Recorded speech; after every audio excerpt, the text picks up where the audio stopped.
So you've heard from a lot of the speakers today about how service is sort of an on-ramp introduction to the outdoors, a desire to care for it, and kind of the importance of thinking about the opportunity to work outside and protect the environment as a career. And I'm going to introduce a core member who has done that. LaJuan Tucker from Texas Conservation Corps.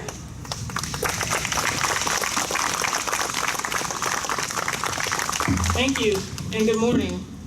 As been said, my name is LaJuan Tucker, and I'm a park ranger with the City of Austin and an AmeriCorps alum.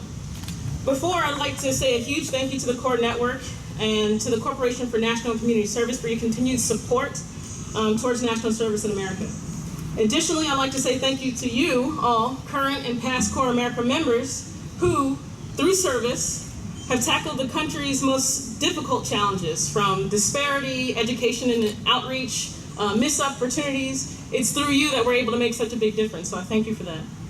But it's in this spirit of service that I want to share some of my experiences from my term with Texas Conservation Corps at American Youth Works. Now, American Youth Works has a long history of engaging urban youth who like to seek their GED and who the traditional education system has failed. And it's with the Texas Conservation Corps Service Learning Academy that I completed my service term. I was a crew leader for youth who were seeking their GED, but also wanted to do a service term. So half of the day was in school and half the day was in the field. Now, I come from West Philadelphia, Pennsylvania. I went to Overbrook High School, so I know what it's like to grow up in the inner city. Woo, yes, Philly.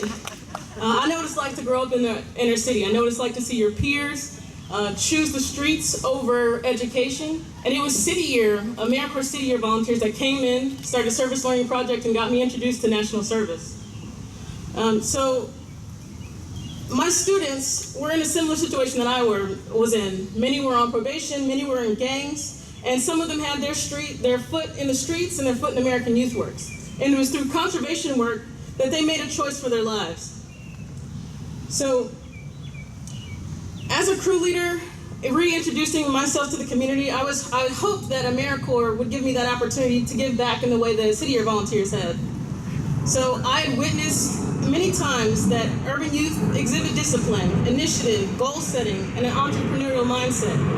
But often, they use that to navigate the streets. And it's through conservation work that I found that can be used for things that are good in the community. It was through trail building, invasive species management, disaster relief. They produced impactful, professional, and profound changes in their communities. There is one example in particular that stands out in my mind, and that's given me direction in my career. We're working on the Martin Luther King Day of Service, and all AmeriCorps volunteers descended on this one East Texas park in Austin. Now, East Austin is a product of gentrification, a product of redlining practices that have traditionally segregated the community. Now, there was this one park, my students who always kept it real, we were engaging this cemetery where there was invasives, trash, syringes, bottle caps that needed to be cleaned. Now, of course, my students asked, LaJuan, why do we have to be out here doing this? They challenged me to find the relevancy of our work. And they would point to the headstone and say, you know, they're not going to see what we do anyway. But it was through engaging the community that we found out who lied beneath those stones. It was a freedmen's cemetery, an African freedmen's cemetery, that the community members engaged us to clean. They couldn't do the work themselves, and so American Youth Works, through AmeriCorps volunteers, were able to help them in the community keep access for the neighbors to this location. So it was then and there that I realized that there is a profound connection between conservation work, natural history, and human history. And it is this connection that has shaped me to my career as a park ranger. Currently, I work with the Wildlife Austin program, so I promote access to spaces for wildlife habitat and the conservation of wildlife habitat through stewardship and through service. So I look forward to serving with you today, and thank you for your time.